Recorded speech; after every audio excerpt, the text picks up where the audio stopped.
Chapter 1. The Hermetic Philosophy. The lips of wisdom are closed except to the ears of understanding.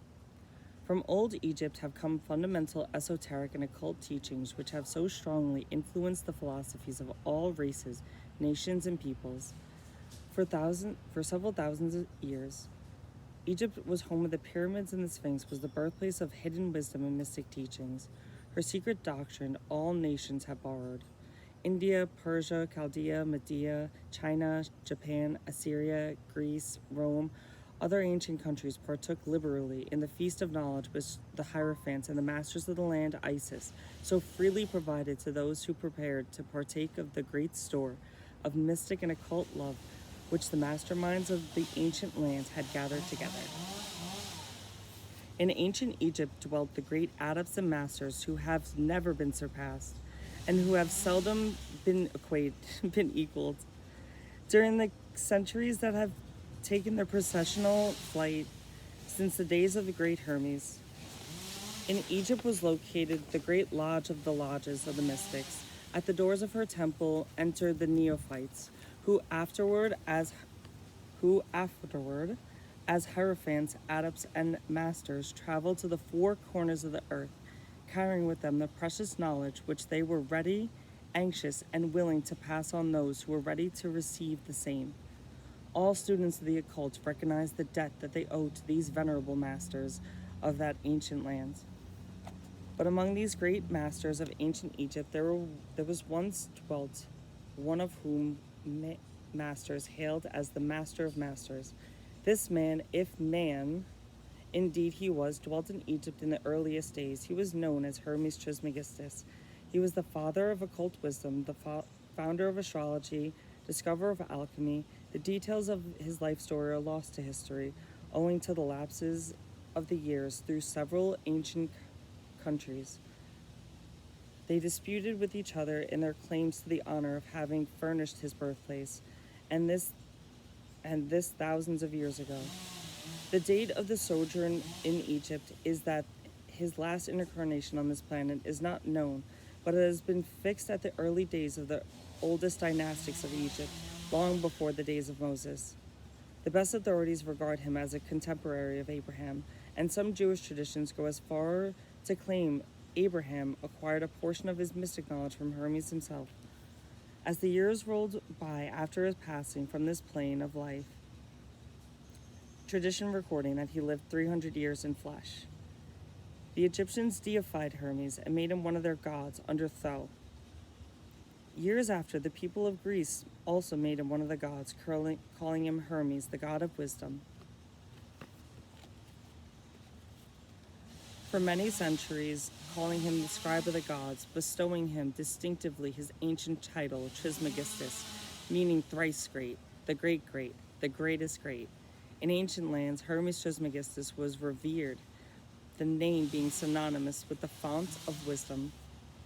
Even to this day, we use this term hermetic in the sense of secret, sealed so that nothing can escape, and this by the reason of fact that the followers of Hermes always observed the principle of secrecy in their teachings. They did not believe in casting pearls before swine, but rather held the teachings to milk for babes, meat for strong men, both of which maxims are familiar to readers of Christian scriptures, but both which have been used by Egyptians for centuries before them. This policy of careful dissemination of truth has always characterized the Hermetics, even unto the present day. The Hermetic teachings are found in all lands, among all religions, but never identified with a particular country, nor with a particular religious sect. This because of warning of the ancient teachers against allowing the secret doctrine to become crystallized into a creed. The wisdom of this caution is apparent to the students of history. Ancient occultism of India and Persia degenerated and was largely lost owing to the fact that the teachers became priests, mixed theology with the philosophy, and the results of the occultism of India and Persia had gradually lost amidst the mass of religious superstition, cults, creeds, and gods. So it was with ancient Greece and Rome. So it was with the Hermetic teachings of the Gnostics and the early Christians, which were lost at the time of Constantine, whose iron hand smothered philosophy with a blanket of theology, losing to the Christian church that which was the very essence and spirit, and causing it to grope throughout several centuries before it found its way back to its ancient faith. The indications apparent to the careful observers in this time being that church now struggling to get back to its mystic teachings.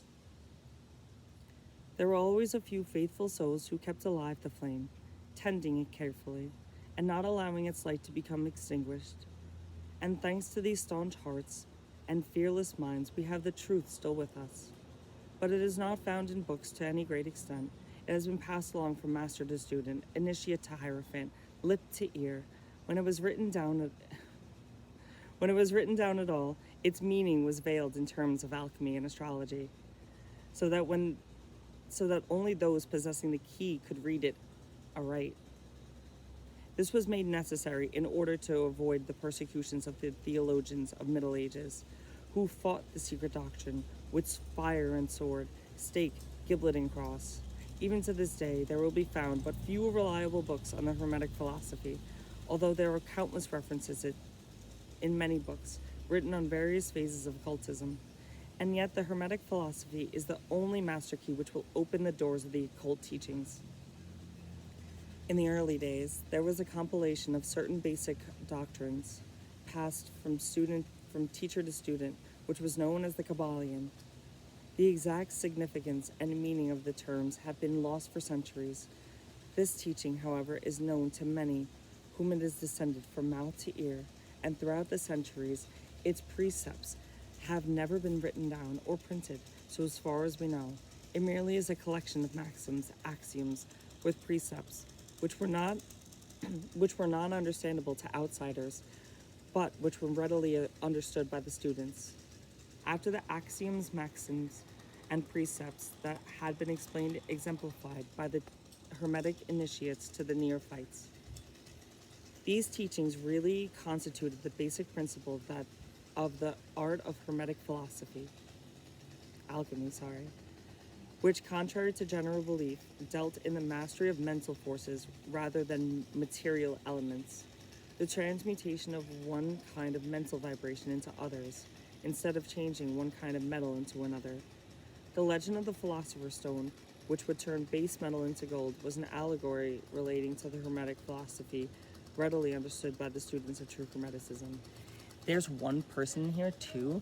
If you just read that, dude, I hope you know the Philosopher's Stone, it's really made of crystallized pee.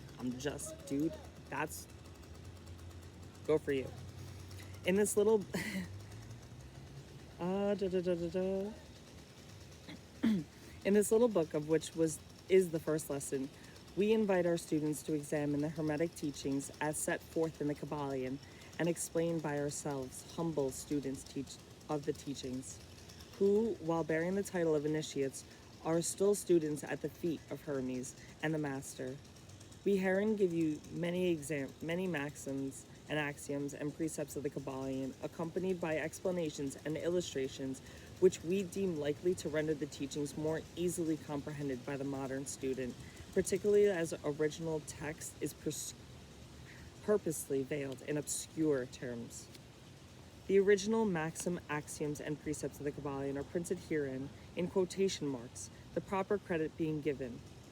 Our own work is printed in the regular way, in the body of the work.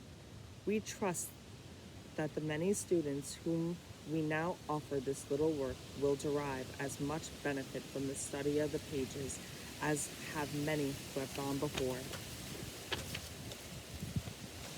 treading the same path to mastery throughout the centuries that have been since the times of Hermes Trismegistus, the master of masters, the great, in the words of the KYBALION, where fall the footsteps of the master, the ears of those ready for the teachings open wide. When the ear of the student are ready to hear, then cometh the lips to fill them with wisdom.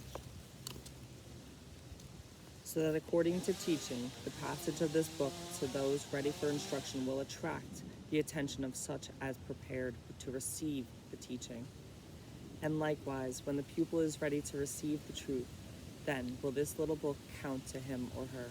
Such is the law, the Hermetic principle of cause and effect. In this aspect, the law of attraction will bring lips and ears together, pupil and book in company. So mote it be. All right. So now that's the preference.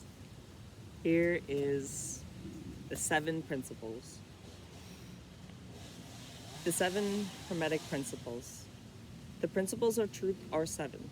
He who knows these understandingly possesses the magic key before those touch all doors of the temple fly open.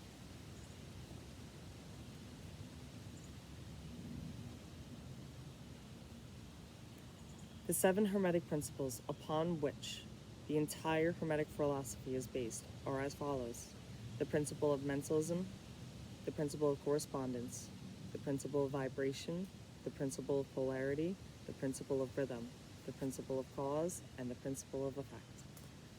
These 7 principles will be discussed and explained as we proceed with these lessons. A short explanation of each, however, will be given at this point. This principle embodies the truth that all is mind.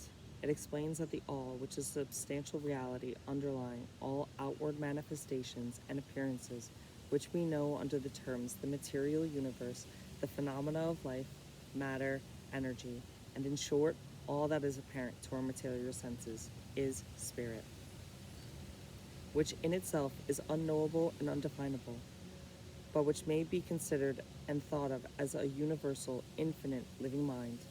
It also explains that the phenomenal world or universe is simply a mental creation of the all, subject to the laws of created things, and that the universe, as a whole, and in its parts or units, has its existence in the mind of the all, in which mind we live and move and have our being. This principle, by establishing the mental nature of the universe, easily explains all the varied mental and psychic phenomena that occupy such a large portion of the public attention, and which, without such explanation, are non-understandable and defy scientific treatment. An understanding of this great Hermetic principle of mentalism enables the individual to readily grasp the laws of the mental universe and to apply the same to his well-being and advancement. The Hermetic student is enabled to apply intelligently the great mental laws, instead of using them in a haphazard manner. With the master key in his possession, the student may unlock the many doors of the mental and psychic temple of knowledge, and enter freely and intelligently. This principle explains that the true nature of energy, power, matter, and why and how all these are subordinate to the mastery of the mind. One of the Hermetic masters wrote long ago, "He who grasps the truth of the mental nature of the universe is well advanced to the path of mastery." And these words are as true today as the time they were first written. Without this master key, mastery is impossible, and the student knocks in vain at the many doors of the temple. I gotta drink something. Dude, whoever's here, you're strong. Like, you're strong. Also, these are meant to hear your lips or your ears, so good on you. Good on you.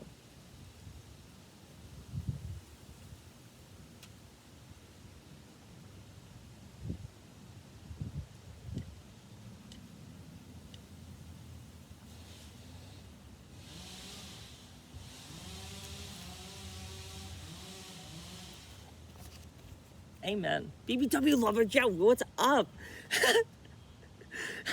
What is up?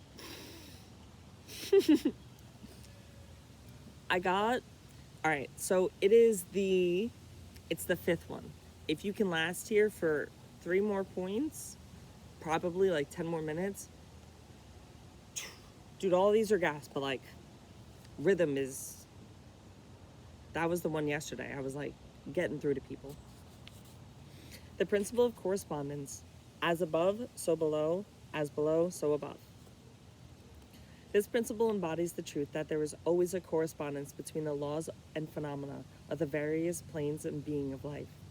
The old Hermetic axiom ran in these words: as above, so below. As below, so above.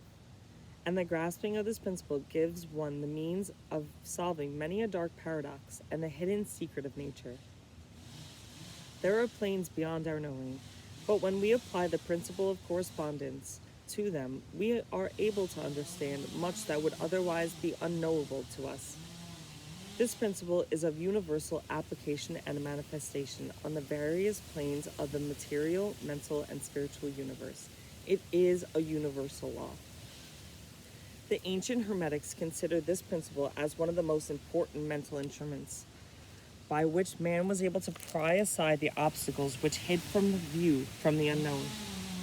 Its use even tore aside the veil of Isis to an extent that a glimpse of the god, of the face of the goddess, might be caught. Just as a knowledge of the principle of geometry enables a man to measure distant sun and their movements while seated in his observatory, so a knowledge of the principle of correspondence enables a man to reason intelligently from the known to the unknown. Studying the monad, he understands the archangel. One of these days, dude, I gotta prepare some students before I introduce you to the monad. But yeah, one of these days, we're gonna get there. The principle of vibration. Nothing rests, everything moves, everything vibrates. This principle embodies the truth that everything is in motion, everything vibrates, nothing is at rest, facts which modern science endorses and which each new scientific discovery tends to verify. And yet this Hermetic principle was enunciated thousands of years ago by the masters of ancient Egypt. This principle explains that the differences between different manifestations of matter, energy, mind, and even spirit result largely from varying rates of vibration and frequency. I'll add that. From the all, which is pure spirit, down to the grossest form of matter, all is in vibration. The higher the vibration, the higher the position in the scale. The vibration of a spirit is at such an infinite rate of intensity and rapidity that it is practically at rest, just as a rapidly moving wheel seems to be motionless.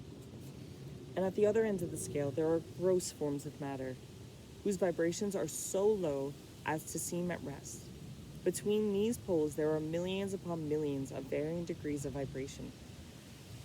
From corpuscle and electron, atom and molecule, to worlds and universes, everything is in vibratory motion. This is also true on the planes of energy and force, and also on the mental planes, and even on the spiritual planes. An understanding of this principle with the appropriate formulas enables the Hermetic student to control their own mental vibrations, as well as those of others. Think of Obi-Wan. The masters also applied this principle to conquering the natural phenomena in various ways. He who understands the principle of vibration has grasped the scepter of power, says the old writers. Polarity. Everything is dual, everything has poles, everything has its pairs of opposites. Like and alike are the same. Opposites are identical in nature, but different in degree. Extremes meet. All truths are but half-truths. All paradoxes may be reconciled. This principle embodies the truth that everything is dual. Everything has two poles. Everything has its pairs of opposites, all which were old Hermetic axioms. It explains the old paradoxes that have perplexed so many, which have been stated as follows. Thesis and antithesis are identical in nature, but different in degree. Opposites are the same, differing only in degree. The pair of opposites may be reconciled. Extremes meet. Everything is and isn't at the same time. All truths are but half-truths. Every truth is a half-false. There are two sides to everything, etc. It explains that in everything there are two poles or opposite aspects, and that opposites are really only the two extremes of the same thing. Many varying degrees between them. To illustrate, heat and cold, although opposites, are really the same. The differences consisting merely of degrees of the same thing. Look at your thermometer. Where does hot and where does cold begin? Absolute heat and absolute cold. Two terms, heat and cold, indicate varying degrees of the same thing, and the same thing which manifests at heat and cold is merely a form, variety, and rate of vibration. So heat and cold are simply the two poles of that which we call heat, and the phenomena attendant thereupon are manifestations of the principle of polarity. It's just saying, it's just like, dude, your cold is different to my cold. The same principle manifests in the case of light and darkness, which are the same thing, but difference consisting in varying degrees between the two poles of phenomena. Where does darkness leave off and light begin? What is the difference between large and small, between hard and soft, between black and white, between sharp and dull, noise and quiet, high, low, positive, negative? The principle of polarity explains these paradoxes, and no other principle can supersede it. The same principle operates on the mental plane. Let's take a radical and extreme example of that: love and hate. Two mental states apparently totally different, and yet there are degrees of hate and degrees of love, and a middle point in which we use terms like or dislike, which shade into each other so gradually that sometimes we're at a loss to know whether we like or dislike, or neither. And all are simply degrees of the same thing, as you will see if you will but think a moment. And more than this, and considered of more importance by the Hermeticists, it is possible to change the vibrations of hate to the vibrations of love in one's own mind, and in the minds of others. Many of you who read these lines have had personal experiences of the involuntary, rapid transition from love to hate, and the reverse, in your own case and that of others. And you will therefore realize the possibility of this being accomplished by the use of the will, and by means of the hermetic formulas. Good and evil are but poles of the same thing, and that Hermetists understand the art of transmutating evil into good by the means of the application of principle of polarity. The art of polarization becomes a phase of mental alchemy, known and practiced by the ancient and modern Hermetic masters, an understanding of the principle which enables one to change his own polarity as well as that of others, if he devote the time and study necessary to master the art. Yo, what's up, Devin? Hello. I'm recording this now, so I gotta get a mic up, actually just make an audiobook, but we're getting there. Cut it out of here. Principle of rhythm. Everything flows out and in, everything has its tides, all things rise and fall, the pendulum swing manifests in everything. The measure of the swing to the right is the measure of the swing to the left. Rhythm compensates. The principle embodies the truth that in everything there is manifested a measured notion. To and fro, a flow and inflow, a swing backward and forward, a pendulum-like movement, a tide of ebb and flow, a high tide and a low tide, between the two poles which exist in accordance with the principle of polarity described a moment ago. There is always an action and a reaction, an advance and a retreat, a rising and a sinking. This in the affairs of the universe, sun, worlds, men's, animals, mind, energy, and matter. This law is manifest in the creation and destruction of worlds, in the rise and fall of nations, in the life of all things, and finally in the mental states of man. And it is with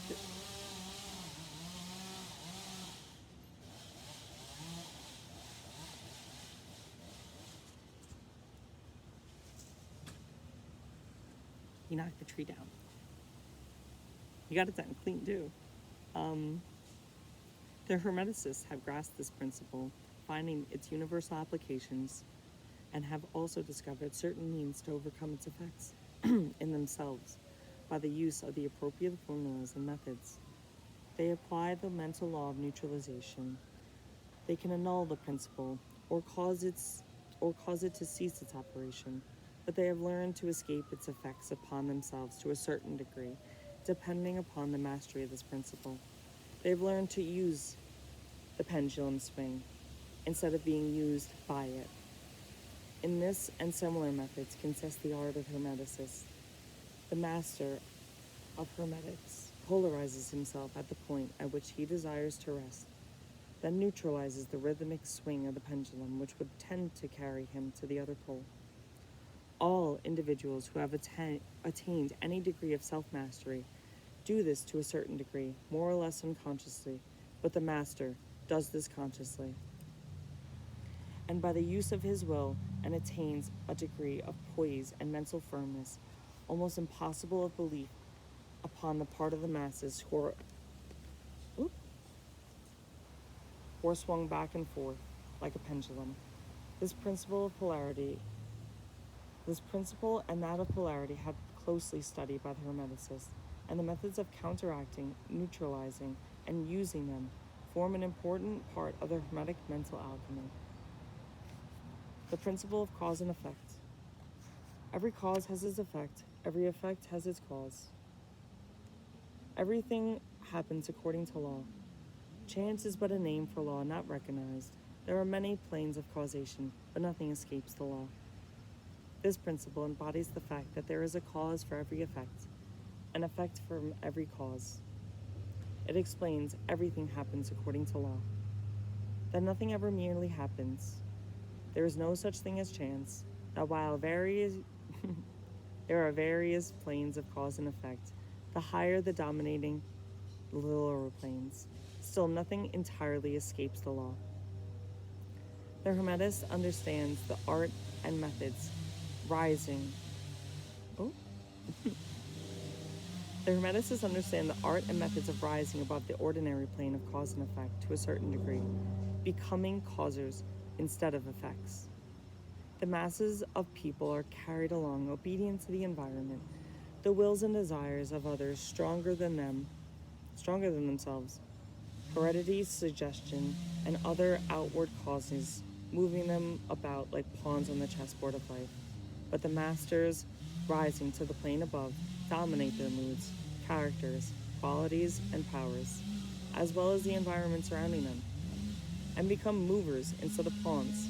They help to play the game of life, instead of being played and moved by others' wills and environments. They use the principle instead of being used by its tools, instead of becoming its tools.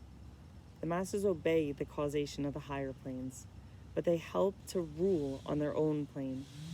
In this statement, there is condensed a wealth of... I keep fucking goofing on it. But there's a wealth of knowledge for those who can read it. Gotta get it through better. I gotta drink. The principle of gender. Gender is in everything. Everything has its masculine and feminine principles. Gender manifests on all planes. This principle embodies the truth that there is gender, manifested in everything. The masculine and feminine principles ever at work. This is not only true on the physical plane, but of the mental and even spiritual planes. On the physical plane, this principle manifests as sex. On the higher planes, it takes higher forms, but the principle is ever the same. No creation, physical, mental, or spiritual, is possible without this principle. An understanding of its laws will throw light on many a subject that has perplexed the minds of men. This principle of gender works ever in the direction of generation, regeneration, and creation. Everything and every person contains the two elements or principles of this great principle. Within it, him or her, every male thing has the female element. Also, every female contains the male principle. If you would understand the philosophy of mental and spiritual creation, generation, and regeneration, you must understand and study this Hermetic principle. It contains the solutions of many mysteries of life. We caution you that this principle has no reference to the many base, pernicious, and degrading lustful theories, teachings, and practices, which are taught under fanciful titles and which are a prostitution of the great natural principle of gender. Such base revivals of the ancient infamous forms of phallicism tend to ruin the mind, body, and soul, and the Hermetic philosophy ever sounded the warning note against these degraded teachings, which tend toward lust, licentiousness, and perversion of nature's principle. If you seek such teachings, you must go elsewhere. Hermeticism contains nothing. It contains nothing along these lines. To To the pure, all things are pure. To the base, all are base. Bam. And those are the short forms. Chapter 3, Mental Transmutation. As well as metals and elements, mind, as well as metals and elements, may be transmuted from state to state, degree to degree, condition to condition, pole to pole, vibration to vibration. True hermetic transmutation is a mental art. As we have stated, the Hermeticists were the original alchemists, astrologers, and psychologists. And those were just terms they had to cover themselves with to avoid persecution. Hermes, having been the founder of these schools of thought, from astrology has grown modern astronomy. From alchemy has grown chemistry. From the mystic psychology has grown the modern psychology of the schools. But it must not be supposed that the ancients were ignorant of that which the modern schools suppose to their exclusive and special property. The records engraved on the stones of ancient Egypt show conclusively that the ancients had a full comprehensive knowledge of astronomy. The very buildings of the pyramids show the connection between their design and the study of the astronomical science. Nor were they ignorant of chemistry, for the fragments of the ancient writings show that they were acquainted with the chemical properties of things. In fact, the ancient theories regarding physics are slowly verified by late discoveries of modern science, notably those relating to the constitution of matter.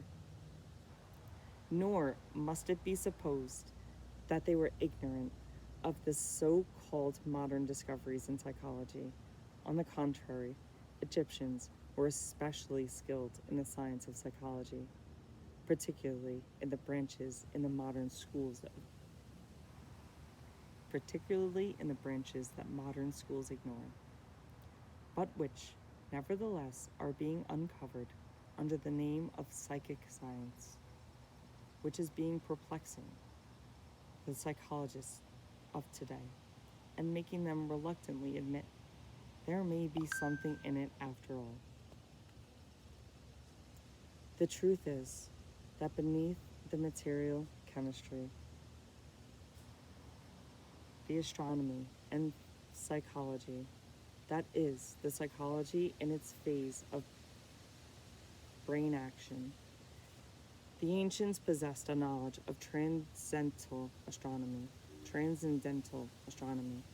called astrology, of transcendental chemistry, called alchemy, of transcendental psychology, called mystic psychology.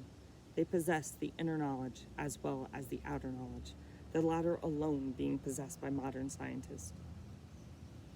Among the many branches of knowledge possessed by the Hermetics was known as mental transmutation, which forms the subject matter of this lesson.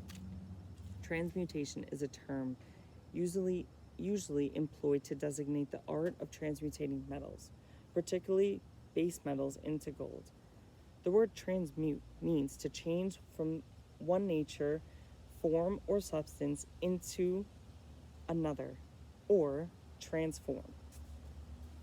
And accordingly, the mental transmutation means the art of changing and transforming mental states, forms, and conditions into others, so that you may see that mental transmutation is the art of mental chemistry, if you like the term, a form of modern practical mystic psychology. But this means far more than appears on the surface. Transmutation, alchemy, or chemistry on the mental plane is important enough in its effects to be sure, and if the art stopped there, it would still be one of the most important branches of study known to man. But this is only the beginning. Let us see why. The first 7 Hermetic principles, in the principle of mentalism, the axiom of which is the all is mind, the universe is mental, which means that the underlying reality of the universe is mind, and the universe itself is mental, that is, existing in the mind of the all. We shall consider this principle in succeeding lessons, but let us see the effect of the principle if let it be assumed to be true. If the universe is mental in its nature, then mental transmutation must be the art of changing the conditions of the universe along the lines of matter and mind. So you see, therefore, the mental transmutation really, the magic of which the ancient writers had so much to say in their mystical works, and about which they gave so few practical instructions. If all be mental, then the art which enables one to transmute mental conditions must render the master the controller of the material conditions, as well as those ordinarily called mental. As a matter of fact, none but advanced mental alchemists have been able to attain a degree of power necessary to control the grosser physical conditions, such as the control of the elements of nature, the production or cessation of temps, the production and cessation of earthquakes and other great physical phenomena. But that such men have existed and do exist today, that is an earnest belief to all advanced occultists of the schools. You have these stories of people in the mountains having superpowers for a reason. Like, there's stories for a reason. And you get them. They're off in the distance because that's what it is. That's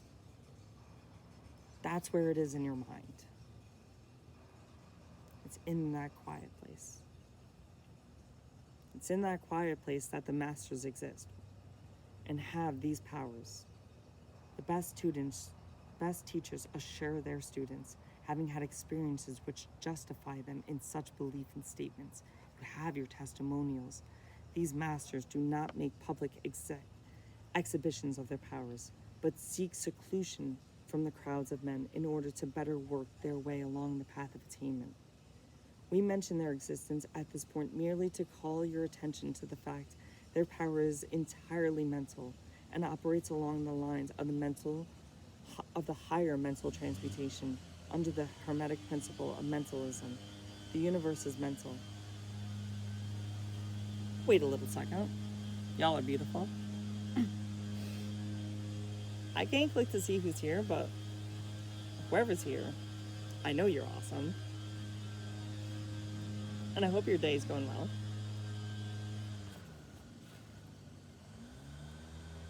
He's cutting some trees over there, but it's also good because, like, I kind of just, like, power read 27 pages. See, dude? I got Fisher on the same vibe, bro. Fisher's feeling good. Dude, we all feeling good. I already thought he cut his branch.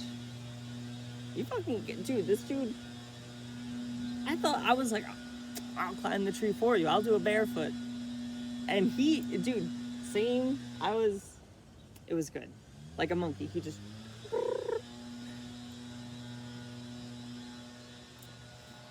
Alright. Let's use this noise. But students are hermetics of lesser degree than the masters. The initiates and teachers are able to freely work along the mental plane in mental transmutation, in fact, that we call physic phenomena, mental influence, mental science, new thought phenomena, operates along the same general lines, for there is one principle involved, no matter by which the phenomena be called. The student and practitioner of mental transmutation works among the mental plane, transmutating mental conditions, states, into others according to the various formulas, more or less efficacious, that's that word, the various treatments, affirmations, denials, etc., of the schools of mental science are but formulas, often quite imperfect, and unscientific of the Hermetic art. The majority of modern practitioners are quite ignorant compared to the ancient masters, for they lack the fundamental knowledge upon which the work is based. Not only may the mental states, etc., of one's self be changed or transmutated by Hermetic methods, but also the states of others may be, and are, constantly transmuted in the same way, usually unconsciously, but often consciously by some understanding the laws and the principles. It's modern media. It's modern media. Modern media just acts as Obi-Wan. You don't need to see my ID.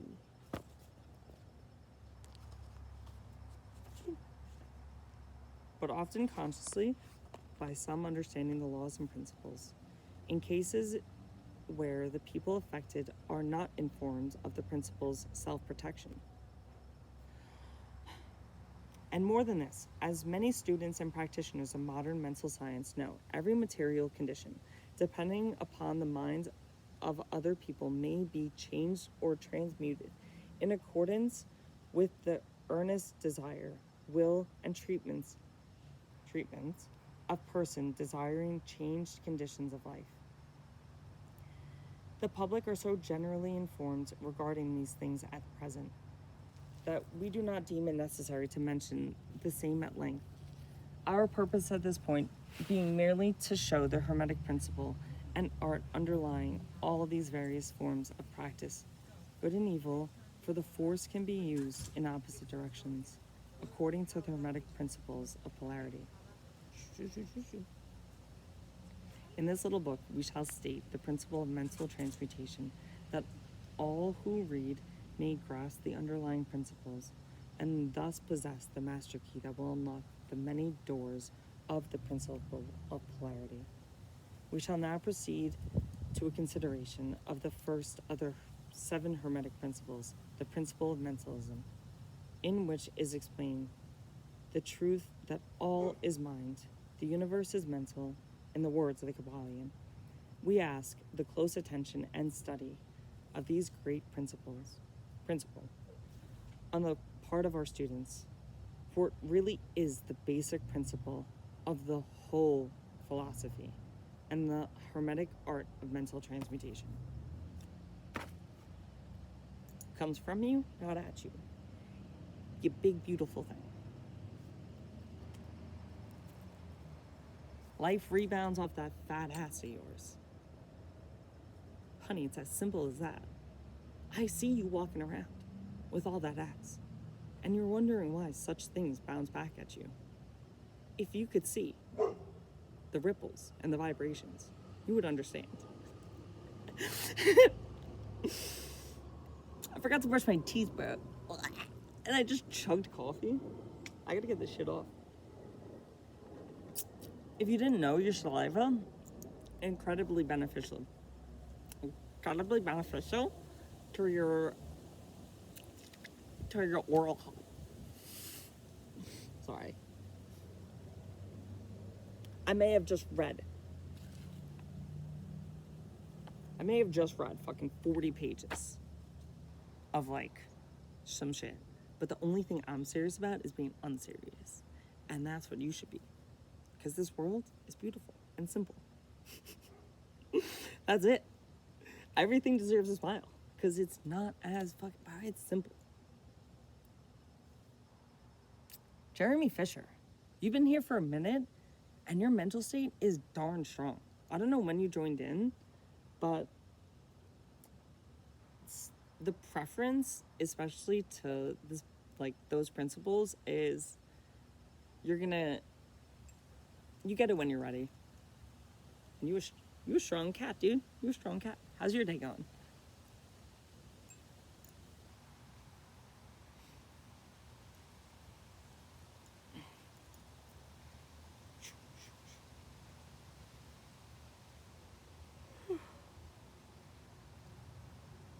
You're pretty fucking good though.